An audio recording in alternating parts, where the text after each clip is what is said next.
Three, two, and one. Hello, everyone. Thanks for joining us for this 192 Books event.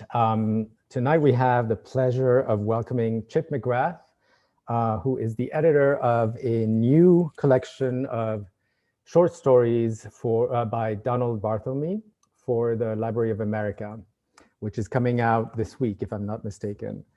The Library of America is releasing 3 books back-to-back this summer: Collected Stories of Donald Barthelme, 101 Stories of O. Henry, and Writing of S.J. Perlman. So it should be a hilarious summer. So Chip is a writer at large at the New York Times and was formerly editor of the New York Times Book Review and deputy editor of the New Yorker. And this is his second volume for the Library of America, the first being John O'Hare Stories, which came out in 2016. So we're going to have a conversation about Barthelme and about his writing, his work. And we'll open to audience questions towards the end of the conversation. So if you have a question, please send it to evan@192books.com. That's evan@192books.com. And please send them early and often. We'll collect them and we'll read them towards the end of the program. So Chip, thanks for joining us. I'm thrilled to be discussing Barthelme because I've been a fan. I remember picking up a book and reading the first story and being completely blown away because it's something that really is unlike anything in the short story genre that I can relate it to. And I happen to listen to the New Yorker fiction podcast. Barthelme is a favorite among writers who always, the fiction podcast asks writers to select a short story to read on the air. And I think Barthelme is one of the writers that is selected most often, I think 5 times to date. And they also describe their way of coming to Barthelme as a discovery and something unexpected. How did you come to Barthelme? How did you start reading him? Was it during your days at the New Yorker? Yes, Barthelme, for a lot of people, initially, he's hard to get into. And I started reading Barthelme stories when I was reading the New Yorker in college. And to be honest, I didn't get them. And so but it was when I actually went on the staff of the New Yorker and then eventually became an editor in the fiction department that I began, maybe just out of constant exposure to become used to him and then truly to admire him and to think that he was and is a very important writer. And so that's why I agreed to do this book. I think he's kind of been forgotten a little bit. He was always a kind of minor writer, but in the late 70s, rather early 80s, I mean, he was well known and admired, and he continues to be, as you say, among writers. He's a writer's writer, but I think he also ought to be a reader's writer as well. So I'm hoping we can get people to pay more attention to him. You say in your introduction to the volume that he seems to come out of nowhere, that there is no, I mean, there are, of course, literary forebears, but he doesn't, there's no School of Barthelme, for example. No, so it's interesting. So I make the point that for a while, Barthelme, if you went by the submissions to the New Yorker, he was the most admired or at least widely imitated writer for a time, and everybody wanted to write like Barthelme. And that moment of Barthelme imitation was quickly taken over by Raymond Carver, who then became the writer that everyone wanted him. And Carver went on, of course, really to not found, but maybe recreate a school of American writing, which is realistic fiction. And Carver comes from those roots, from the realistic American, plain-spoken American writing. Barthelme comes from a completely other place, which is what makes him so unusual and makes him so interesting. In fact, a lot of where Barthelme comes from is in his antecedents is not even from writing, but from the visual arts. He was the son of an architect, a postmodernist architect. He grew up with that postmodernist aesthetic. And he himself for a while he was an art writer, and he even for a brief time ran a gallery.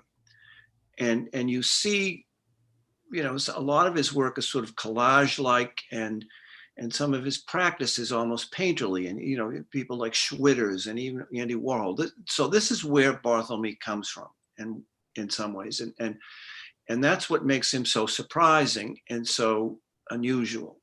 Mm-hmm. Yeah, he managed the Contemporary Art Museum in Houston, if I'm in Houston, if I'm not mistaken.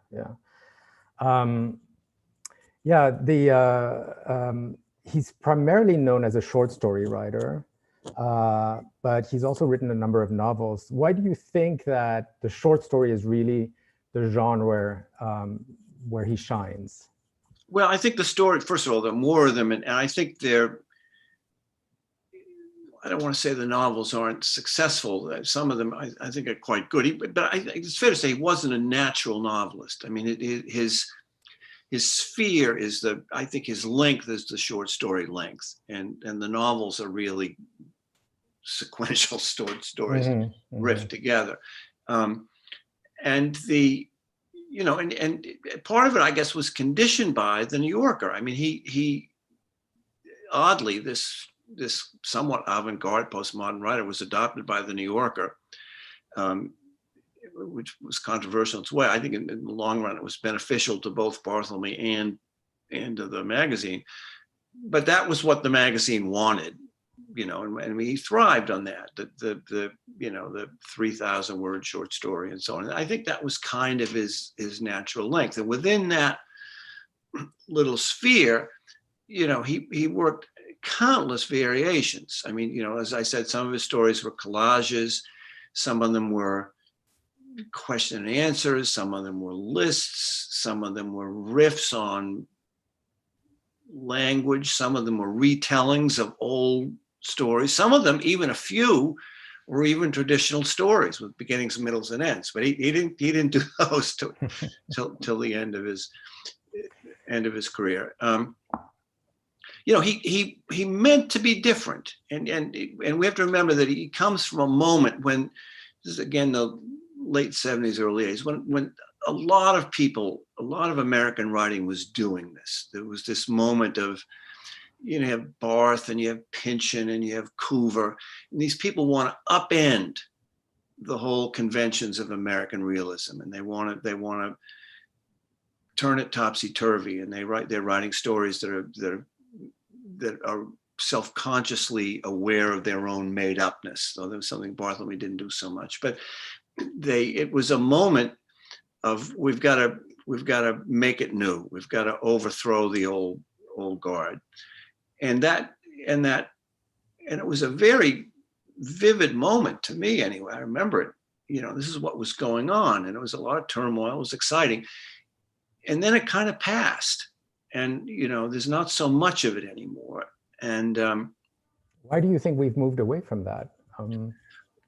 Well, I think, first of all, I think to do this kind of thing well is very hard. And a lot of that kind of stuff was very humorless. It was pretentious and self-important. Mm-hmm. And the thing about Barthelme, he was always very funny about it. Barthelme is at heart a humorist. A melancholy humorist, but a humorist, and I also think that the comforts and satisfactions of traditional storytelling are hard to beat, mm-hmm. So I think it came back with a resurgence and so on. But the Barthelme moment is important, I think, and what he did was important. And as you say, you can't say there's a school of Barthelme the way there's a school of Carver, but a lot of writers were influenced by him, and that sense of discovery, that sense of, you can do something different. Mm-hmm. An alertness to language itself, to playfulness, that's all Barthelme. Mm-hmm. Yeah, to some extent, the pleasure that you derive from reading a Barthelme story is on one hand very formal. It is about what he does to the story itself, to the normal arc of a story, to the sort of dictum that you're not supposed to break tone in a story. And in Barthelme, he breaks tone constantly. It's, as you said, a collage of different voices. Some come from the corporate world, some come from low culture, some come from high culture, and it's just constantly changing and shifting. And so you're very disoriented as a reader, but that's part of the pleasure. Right. No, he wanted to disorient you. Exactly. Yeah. Right. Maybe some people might argue that there is no depth to this sort of surface formalistic game, but at the same time, he was really sort of trying to ask very important questions. It was, and there is, to say that there's no depth, I think is a little bit off the mark. I mean, there's a lot of feeling in a lot of Barthelme's stories. It's not, there's a lot of emotion, actually. It's not evoked in the traditional ways. And I think, and that's the other thing I think that distinguishes him from those other experimental writers of his era. I mean, it's not arid and intellectual.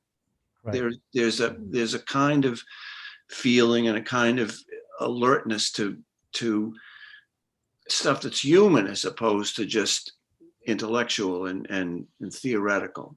In fact, the humor is very often the portal to Barthelme. You sort of come into it because of the humor, because it's so funny. Then you stay because there's so much more going on. But, and curiously, he began by wanting to be a humorist. And it's funny, you mentioned that later this summer, the Library of America is bringing out an edition of Perlman, which has been long awaited, I happen to know. But Perlman was Barthelme's introduction into literature in a way. Barthelme, as a teenager, began reading The New Yorker, and he was struck by Perlman. And of course, Perlman is a very funny writer, but he's also a linguistically very adventurous, playful writer, and does a lot with wordplay and complicated vocabulary. This is all stuff that Barthelme does. Barthelme, when he was in high school, decided that's what he wanted to be. He was going to be the next Perlman. So right. Well, people also talk a lot about Beckett, of course. You talk about that in your introduction, Beckett and Joyce and Gertrude Stein as kind of on Barthelme's radar as in terms of what he's doing with form. But it strikes me that there is something very French about Barthelme's writing, and I'm thinking specifically of people like the members of the Oulipo group, like Raymond Queneau, who wrote Exercises in Style, which is 99 retellings of the same story in different styles, which is completely hilarious, in very much the same way that Barthelme can be funny in some of his stories. Also, Georges Perec, who wrote a novel famously without the letter E. And you sense in some of Barthelme's stories also the same kind of almost a wager that I'm going to write a story that will have this formal characteristics. Yeah, no, I think that's absolutely right, and I'm sure he was aware of all those people. I mean, the funny thing, as I say in the introduction, one of the funny things about Barthelme at the New Yorker was he was by far the smartest of any of us. In the New Yorker, in those days, and it still does to an extent, the kind of New Yorker tone was, well, we're just amateurs. We're just, and we're plain spoken, we'll explain it to you. And Donald was a hard-edged, serious, bristling intellectual. And, he lived in Denmark for a while, and he was friends with Max Frisch, and he knew, and he was widely read in all that kind of European stuff. He knew Handke. So I'm sure you're right. In my experience, I was more aware of the Beckett and the Joyce thing, but I'm sure you're right about this. And there's a story called The Piano Player, where it's a dialogue between it's an argument between a man and a woman, and it's full of emotion, of anger, but at the same time it's completely absurd. It makes no sense whatsoever. The giraffe is on fire, the ham died, and it makes me think of Ionesco and The Bald Soprano, because it's sort of the same, it's sort of the same kind of setup with a very bourgeois type of drama, but that goes off the rails in completely absurdist ways. But this also, I think, ties into his connection with the world of visual arts, because I think he would sometimes set himself a project the way a visual artist did, the way Chuck Close did. So I'm going to paint, I'm going to do a portrait. It's all going to be in these little tesserae. And Barthelme would start off in the morning and not with a character or an emotion the way a traditional story writer would, but with a puzzle or a problem. I'm going to write a short story that takes the form of a numbered list. Mm-hmm. I'm going to write a short story that's a single sentence. Mm-hmm. And then he would discover where it went as he went along. Right. And, I'm sure he threw out a lot. I'm sure, not all these experiments were successful, but there was that kind of playfulness and that sense of process that I think to me seems very connected to the practice of visual artists. Yeah. Let's talk about the book a little bit. What was the process of editing it, and how did you select and reject the stories? Are there anything that you had to reject that you would have liked? No. Well, so what's curious is that originally this book was going to be like my O'Hara book. So O'Hara wrote some 400 short stories. He wrote more short stories, published more short stories in the New Yorker than anyone ever has or ever will again. And the issue there was the Library of America, and not all of them are equally good. And the Library of America decided, to do them all would take 2 volumes, and that's, that didn't seem like a sensible thing. So what they asked me to do there was to do virtually O'Hara's greatest hits. So I read all 400 of them more than once, and got it down to about 60. And that's what's in the O'Hara volume. And that was the original plan here. The original plan here was going to be 1 volume.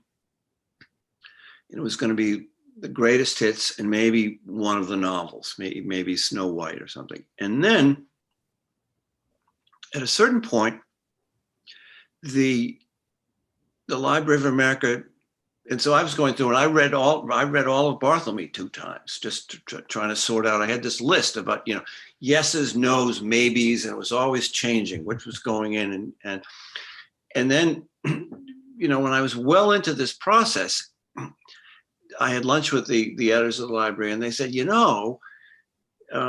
turns out that Barthelme himself supervised 2 collections of greatest hits. One's called 60 Stories, one's called 40 Stories, which he put together with the help of other editors. Or one he put together with David Gates, and the other, I guess, was put together after Barthelme died by Dave Eggers.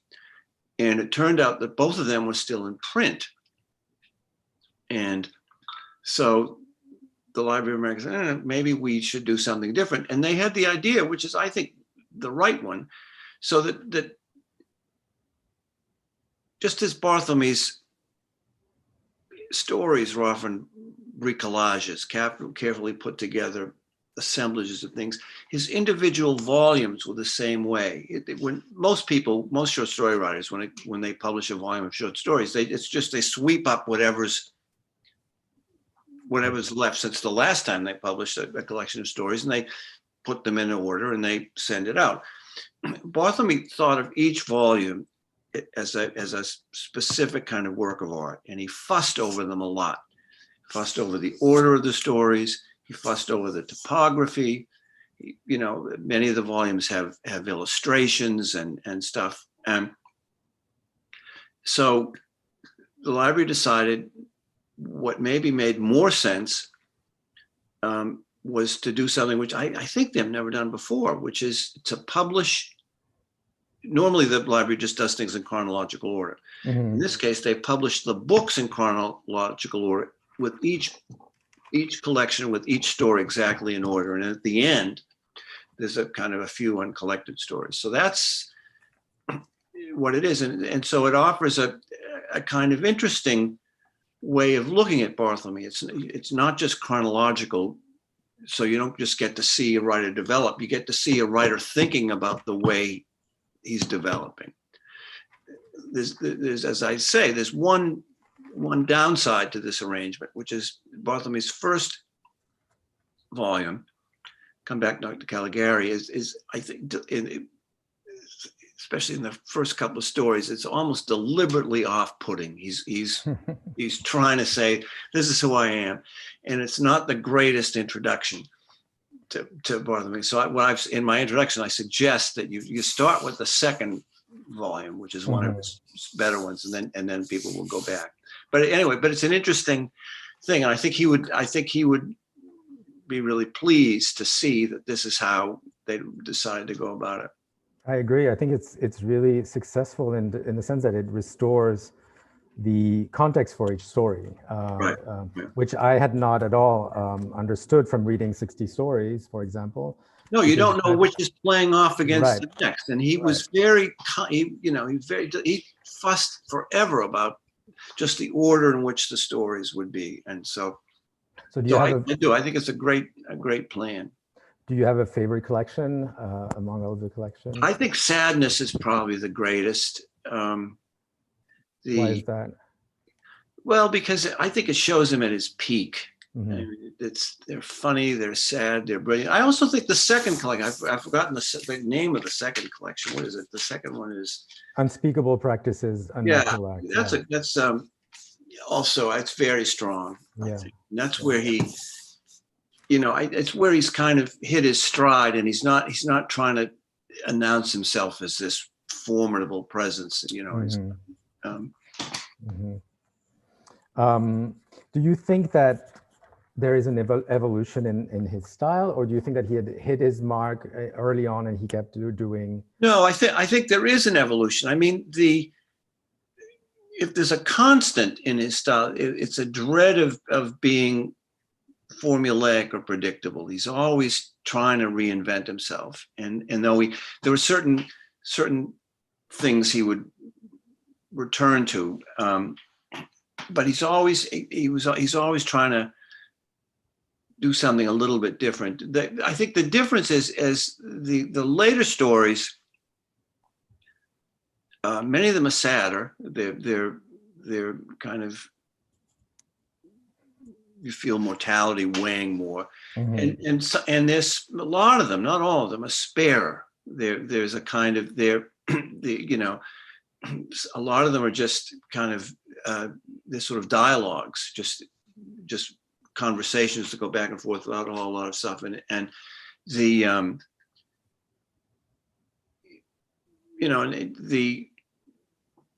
people talk about late style, and I think that probably is a late style in Barthelme. It's less antic. It's less, I don't want to say it's less inventive. But it's less. Not as light, yeah. Yeah. Mm-hmm. I have a question about Barthelme and not knowing, because he wrote a collection of essays called Not Knowing, where he starts with a sort of a definition of writing, where he says the writer is one who, embarking on a task, does not know what to do. That's his definition of the writer, which I love.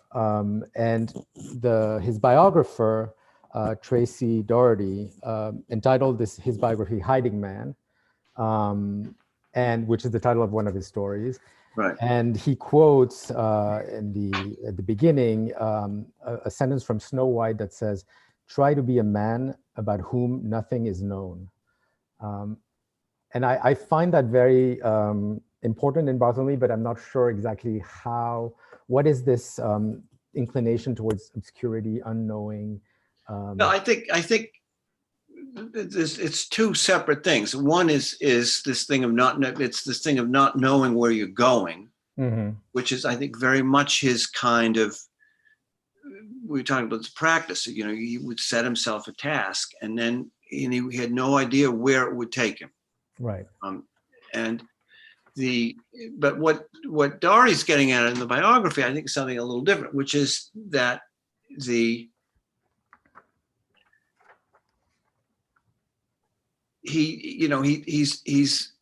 is in the stories. He's trying to hide a little bit. I mean, you don't have a sense of Donald Barthelme as a persona, and he doesn't want you to have that. And though, as I say, I think one leaks out in spite of him. I think you can, from reading the stories carefully, you can conclude certain things about Donald Barthelme, the person. Right. And there are things perhaps that he was not particularly proud of. I mean, you could conclude from the stories that Barthelme drank too much. He did. You could conclude from the stories that Barthelme slept around too much. He did. You could conclude from the stories that Barthelme felt guilty about both those things. He did. But I also think it's part of his whole aesthetic, and you could call it European, you could call it art world. I mean, this is another way in which he's not your traditional kind of writer. He's not, or he doesn't want you to think that he's spinning this from his soul. This is not the expression of his deep personal. Right. Expressing a subjective truth Right. is not at all what he's Right. interested in. Right. Yeah. Exactly. Yeah. Well, should we sample a story? Sure. So I'm gonna read a story, The School, which is one of my favorites. It, in some ways, it's atypical, and it's more nearly a traditional story than some of them. I think it's very funny and also very moving, and it expresses the heart of what Barthelme is all about. There's this sadness, this melancholy, the sense that things are falling apart right and left, which he did believe. And also there's this kind of qualified note of hope at the end. I have to apologize because I'm going to read this story and I'm afraid traces of my New England accent will creep through. And ideally, all of Barthelme should be read with someone who had, as he had, traces of a Texas accent that would creep through. He never completely expunged his Texas accent. But I'll do I can't try. So you'll just have to have, this is New England Barthelme. Oh, we're not judgmental about accents. So Okay. Good. The School. Well, we all had all these children out planting trees, see, because we figured that, well, that was part of their education, to see how, the root systems, and also the sense of responsibility, taking care of things, being individually responsible. You know what I mean? And the trees all died. They were orange trees. I don't know why they died. They just died. Something wrong with the soil, possibly, or maybe the stuff we got from the nursery wasn't the best. We complained about it. So we've got 30 kids there. Each kid has his or own little tree to plant, and we've got these 30 dead trees. All these kids looking at these little brown sticks. It was depressing. It wouldn't have been so bad, except that just a couple of weeks before the thing with the trees, the snakes all died. But I think that the reason that the snakes kicked off was that, you remember, the boiler was shut off for 4 days because of the strike, and that was explicable. It was something you could explain to the kids because of the strike. I mean, none of their parents would let them cross the picket line, and they knew there was a strike going on and what it meant. So when things got started up again and we found the snakes, they weren't too disturbed. With the herb garden, it was probably a case of overwatering, and at least now they know not to overwater. The children were very conscientious with the garden, and some of them probably, slipped them a little extra water when we weren't looking. Or maybe, well, I don't like to think about sabotage, although it did occur to us. I mean, it was something that crossed our minds. We were thinking that way probably because before that, the gerbils had died, and the white mice had died, and the salamander. Well, now they know not to carry them around in plastic bags. Of course, we expected the tropical fish to die. That was no surprise. Those numbers, you look at them crooked and they're belly up on the surface. But the lesson plan called for a tropical fish input at that point. There was nothing we could do.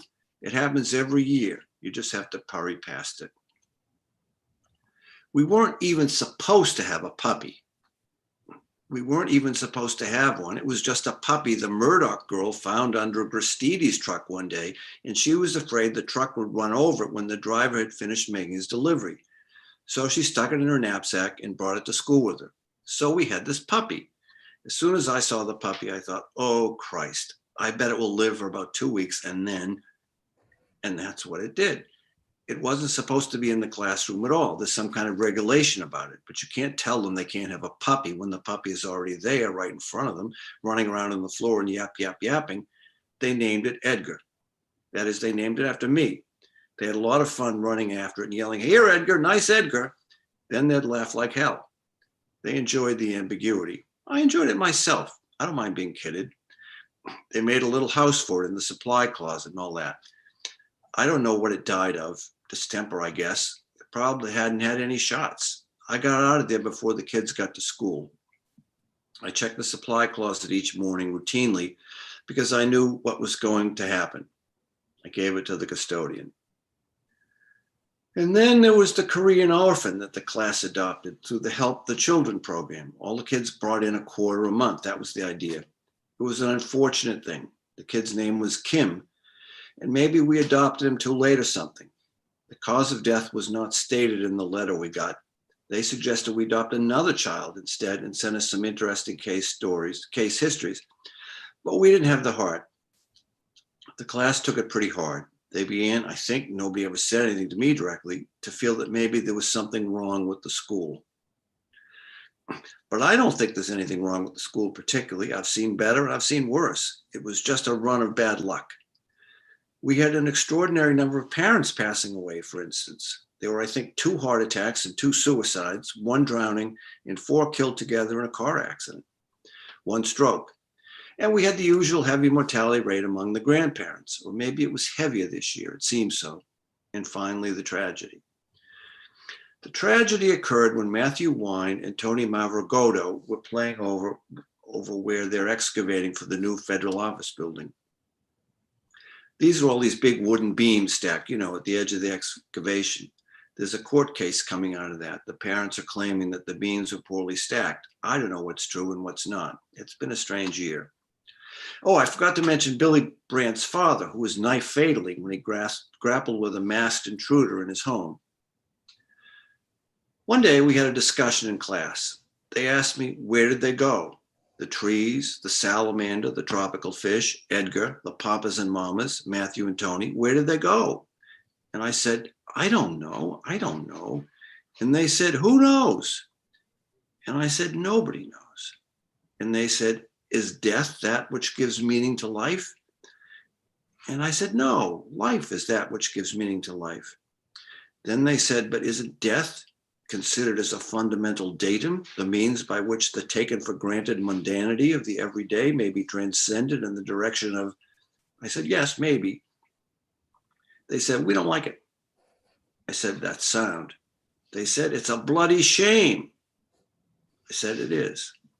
They said, will you make love now with Helen, our teaching assistant, so that we can see how it is done? We know you like Helen. I do like Helen, but I said that I would not. We've heard so much about it, they said, but we've never seen it. I said I would be fired and that it was never or almost never done as a demonstration. Helen looked out of the window. They said, please, please make love with Helen. We require an assertion of value. We are frightened. I said that they shouldn't be frightened, although I am often frightened, and that there was value everywhere. Helen came in and embraced me. I kissed her a few times on the brow. We held each other. The children were excited. Then there was a knock on the door. I opened the door and the new gerbil walked in. The children cheered wildly. You're right. It's such a perfect story. It's hilarious. What attracted you to it? What do you make of it? Well, as I say, it's kind of act Barthelme in the sense of things are falling apart. It's in a funny way. It's death haunted, and he does this amazing thing. As these tragedies pile up, it gets funny. You can't help laughing. You shouldn't, but you do. And then so I love the way he does it. He varies. It's not just a list. He slides in. Oh, and I forgot. And then someone get knifed, and then I think it's great the way the kids want sex. The kids want to see sex, and they use all this tragedy as an excuse. So and then, as I say, there's this moment. So the new gerbil walks in, and this new gerbil's probably going to die too, we figure. But for a moment anyway, the kids are excited. And as I say, I make the point in my introduction that for all Barthelme's sadness, and sadness really is the default mode of the story, is a kind of ongoing melancholy. There's also this kind of, he often leaves you with this little window of hope. It may not last forever, but although I'd say the odds are not good for the new gerbil. No, the odds are not good for the new gerbil. Yeah, I think this is such a great example of Barthelme at his best. And the other thing, it does is you mentioned how he'll change tones, and so all of a sudden the kids are talking like existentialists. Is this what mundanity is about? Is this? Yeah, suddenly it's like you're no longer in the school. You've completely shifted your perspective onto something else. I mean, there were lots of stories. I debated back and forth, and I even called Roger Angell, who Roger Angell, the longtime New Yorker editor, believe it or not, is now 100 years old, and he was Barthelme's great editor. He's the person who discovered Barthelme and urged Barthelme on initially initially very resisting New Yorker, and he and Barthelme were great friends. And so I called Roger the other day and said, well, which story should I read? And we went through a million. And well, what about this one? What about, he wanted me to read The Falling Dog, which is another great story. But I decided this. I thought this one would be easier for people to take in, maybe in this format. No, I think it also illustrates what we were talking about earlier, which is that he's doing something formal, which is this kind of constant escalation of the stories. So he starts with the orange trees, and then the snakes, and then the salamander, and then the orphan, and then it just never ends. It's sort of this constant escalation until he completely breaks tone and then moves to the children. And then the story takes on it's a much darker and a much more philosophical cast, which is when the children ask, what is death, and what happens with death, and is that what gives meaning to life? And that's sort of brilliant. And then the ending is sort of like overturns the death again and brings it back to the human. We gotta have one more gerbil, at least for a while. Yeah. What I love about it too is something that not a lot of people have commented on is that it's also about our human inadequacy to explain death. Because no one has no idea, at least this guy has no idea why all of these people all of these things are dying. And to us, it seems obvious that there's gross incompetence in this school, because they didn't know how to care for the orange trees. The snakes were probably frozen to death because they shut off the boiler. The story also, but it also makes you think there's gross incompetence in the universe. Yeah, exactly. And reading the story today at a time when there's a sixth extinction going on, and our stewardship of the earth is so lacking, I think it just brings it to life in a completely different way.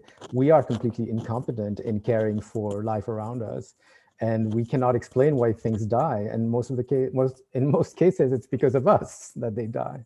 Right. That's the other thing about Barthelme. You wouldn't necessarily know it from the stories, but you get it from a few. He was very political, and he was very very aware and involved in what was going on.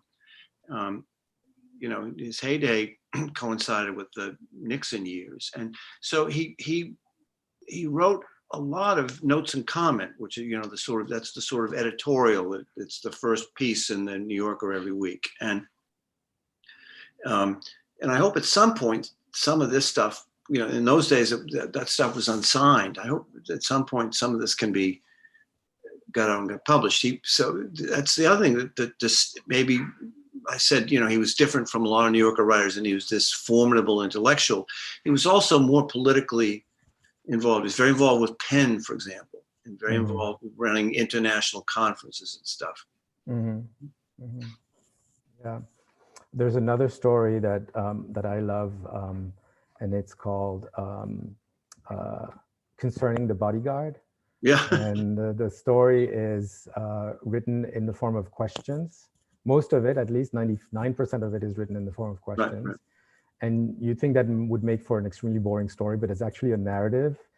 And you just have to sort of guess and infer what this narrative is, but it's a political narrative. No, that's one of the things he did so brilliantly. As I said, I think he would set himself these problems. I want to write a story just in the form of questions, and can I do it? Yeah. And he was so inventive. Yeah. That he was able to do it. And as you say, though very few of the stories are traditional narratives, he understood narrative. He understood how to tell a story without seeming to tell a story. Yeah. Edgar Carrot has talked about Barthelme and what he does with the short story, and he compares it to surfing. And he says that when you do a longer text, when a longer story, you have a plan, you sort of know where you're going, you have to get there.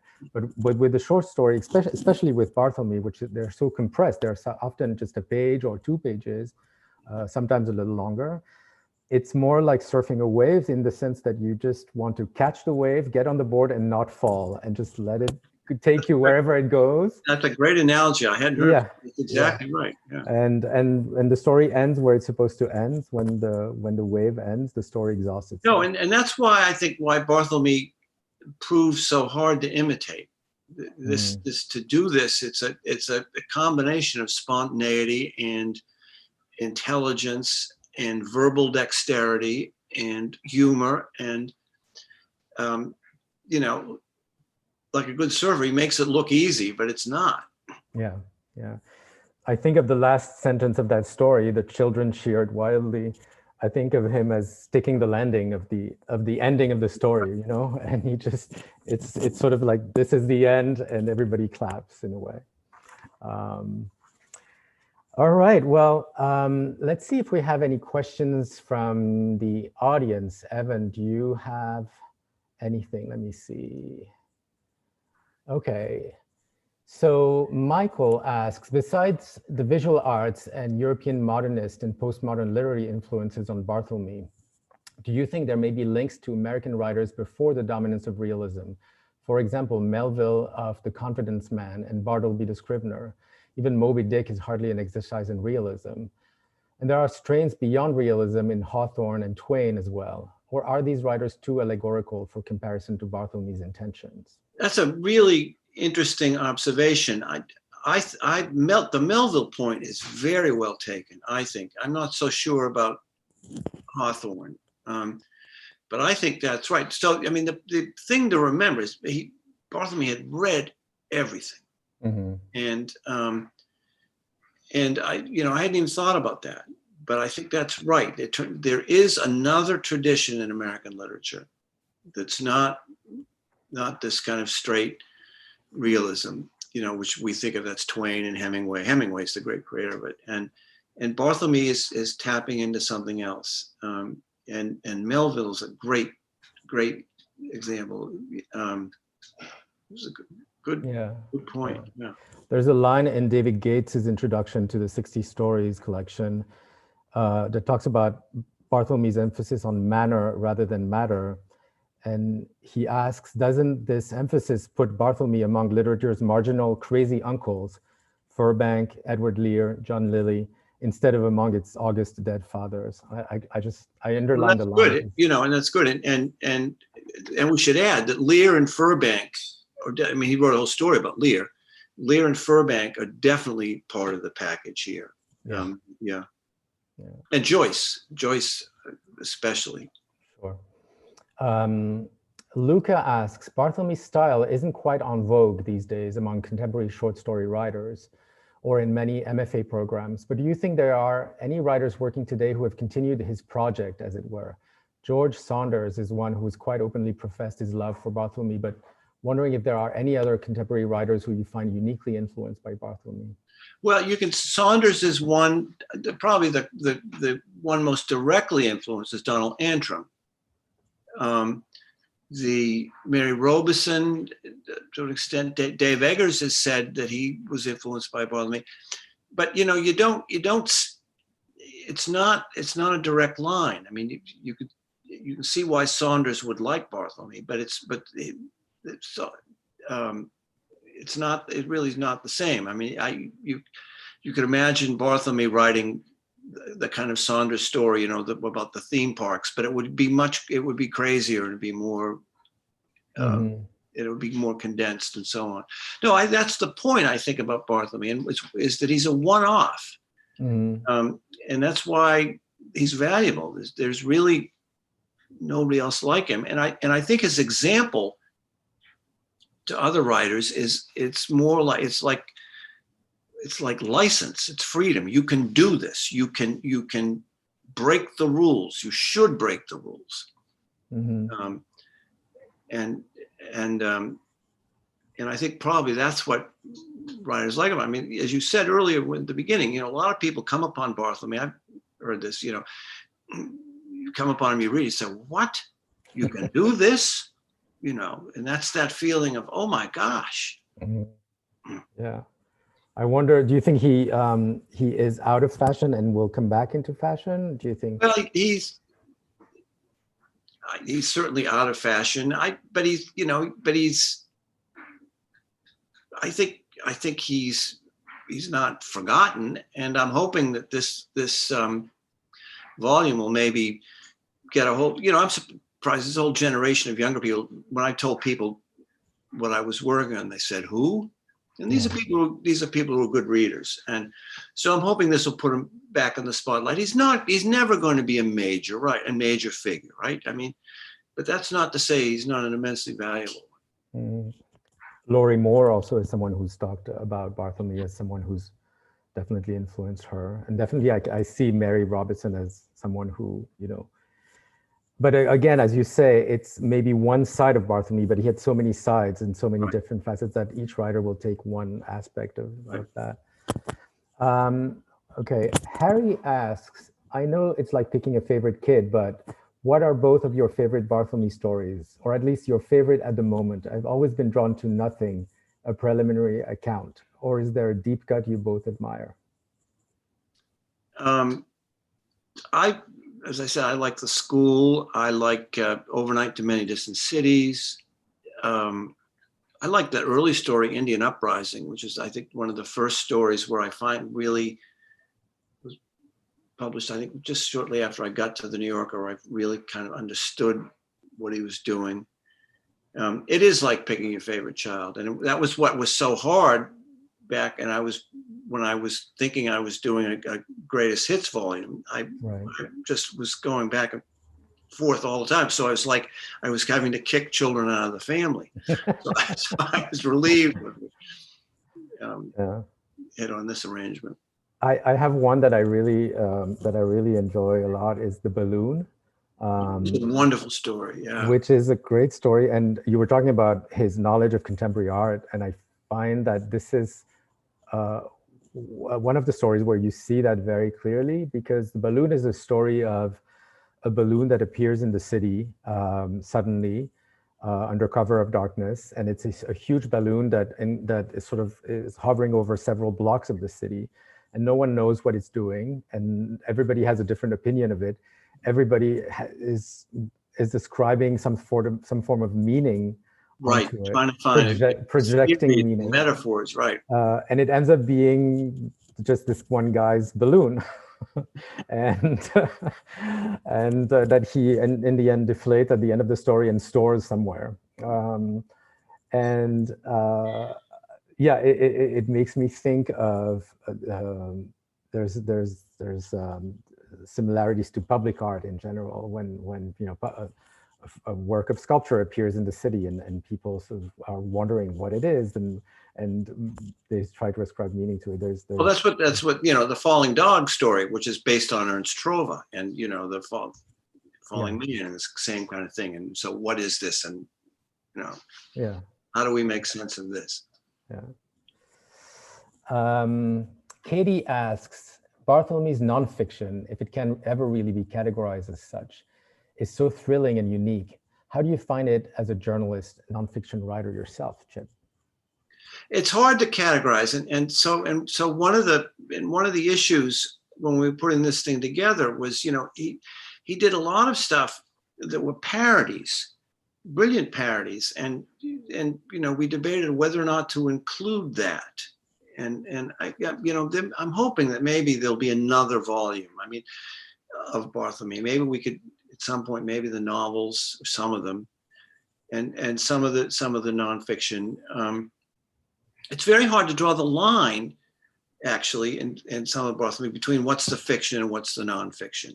And you know, and he published some of the stuff separately, some of the parodies and stuff. And he was calling it nonfiction, and it's hard to know. I mean, and the same thing is true if I mentioned these notes and comment pieces that he was writing for the New Yorker, very politically engaged, but some of them were parodies. Some of them were written they'd be written in the voice of a Texas yokel or something to make an ironic point. It's hard to pin it down. I mean, he's such a various writer, and there aren't these very clear lines, I think, between, you know, this is my journalism, this is my fiction, this is my nonfiction. You know, the only thing, you know, he wrote reviews, which were reviews. I mean, he wasn't fooling around when he did that. But that's the one thing where he's clearly staying within the lane. Do you have a favorite novel? I'm torn. And so at one point when we were, as I said, when we were talking about doing a different kind of volume, and I was torn between, it's either Snow White or The Dead Father. And I think I would vote for The Dead Father. The Snow White is the one you could argue it's the most interesting. You know, it blew at the top off a lot of people's heads when it was published to the New Yorker. The New Yorker devoted most of an entire issue to this thing, which is a spin-off on the Disney version of Snow White. And, you know, and Snow White is sleeping with the dwarves and you know, and there's all this upending of the whole fairy tale convention. People at the time, I remember, they were either, you know, spellbound and pleased or infuriated. They were, you know, the New Yorker got a lot of subscription cancellations at the time. You know, people were saying, can you do this? What is this? So I was torn. I think The Dead Father is kind of great, really, and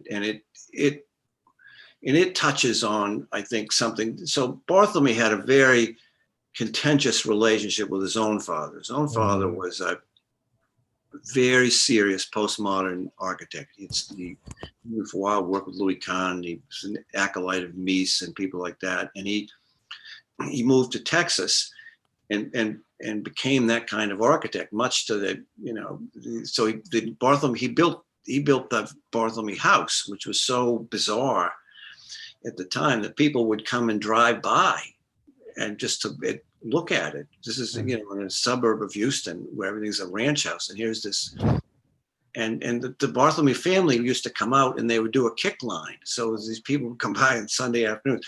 But the father was very dogmatic and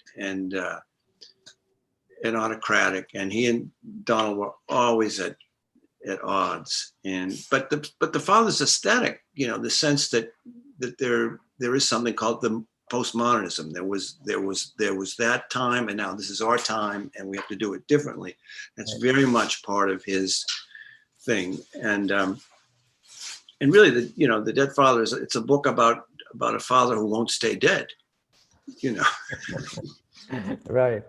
Yeah, I love this part in your introduction where you say that because the label of postmodernist has been applied to Barthelme many times, and he wasn't very, who knows if he liked that label or not. He was ambivalent about it, let's say. And you say that he was a postmodernist biologically because his father was a modernist architect. He absolutely grew up that way, yeah. Yeah. And so the Dead Father is kind of all over his stories as well. And it's such a modernist trope in general. Okay, last question from Heather. If you can describe the Barthelme archive as you put together this collection, what was the most interesting piece or draft that you found? I didn't find the drafts. So and that's the amazing people at the library. So, these volumes are fantastic. You get the stuff, and then you get an introduction, and you get these notes explaining one of the rules of the library is any contemporary reference that needs to be explained for another generation has to be explained. And Barthelme, I believe there's more notes for Barthelme than for any other writer, because he's all over the place. He's alluding to movies, to songs, to pornography. I mean, it's philosophy, art, so on. But they also do this textual stuff, and so which is the first version of this story, which is the version we should use, and so on. So I didn't have access to any of that. I just went through the individual volumes as they were published and tried to just get a sense of what they were like. And that was great fun, because it reminded me, I grew up with these books, and a lot of them I had, and it was fun to see him put these together. I particularly like the ones, it was fun to see again. I'm not sure all these they're successful. The ones where he would almost literally make collages, where he'd clip out, diagrams or photos or drawings from old books and put them in. And it was fun to see that again. And that's, and they're here in this volume. It's the one drawback, I think. I mean, it's not, this the uniform typography of the Library of America, and you don't get the fun of the inventiveness if you don't quite see it. But so that was for me the most fun. We were talking about how he could be a very serious writer too, but another one of my favorite stories is Kierkegaard, Unfair to Schlegel. The Schlegel, isn't that great? Yes. Because he manages to teach you about Kierkegaard's view on irony in the middle of a short story, and to do it in such a light and a beautiful way is quite amazing. No, he was a great Kierkegaardian. I mean, that's the thing about it. He knew all this stuff, and and he even went to Denmark to study Kierkegaard. I mean, and why he's able to do that so adeptly, as you say, and you feel you've learned a ton just by reading a short story and laughing about it too. It's quite wonderful. Well, Chip McGrath, it's been a delight to talk to you. Thank you so much for joining us and for discussing this new book. Again, this is the new collection of short stories by Donald Barthelme that's coming out from Library of America. There will be a recording of this event, which will be posted immediately afterwards. So if you missed the beginning, or if you want to share with a friend who you think would like it, it'll be ready in just a minute. And all our previous events are available to watch as well. If you'd like to reserve any of the Barthelme books, this Library of America one, but also The Dead Father, 60 Stories, any of the other one, even his biography, Hiding Man, please send us an email at info@192books.com. You can also come to the shop every day from 11 to 6 and until 7 on Fridays and Saturdays. And you can also order from our bookshop.org page for direct shipment if you can make it down to Chelsea. Also, please sign up for our email newsletter or check our website for information on upcoming events. Our next event will be a conversation about Parallel Movement of the Hands, 6 unfinished longer works by John Ashbery. It is edited by Emily Skillings and has a foreword by Ben Lerner. And we'll be discussing this publication with Farnoosh Fatih, Adam Fitzgerald, Emily Skillings, Dara Weir, and John Yao. And this will be moderated by Michael Silverblatt. So this is June 29th. We're already in June at 6 p.m. So please join us for that. And again, thank you everyone for joining us and have a great night. Thank you very much. Thank you.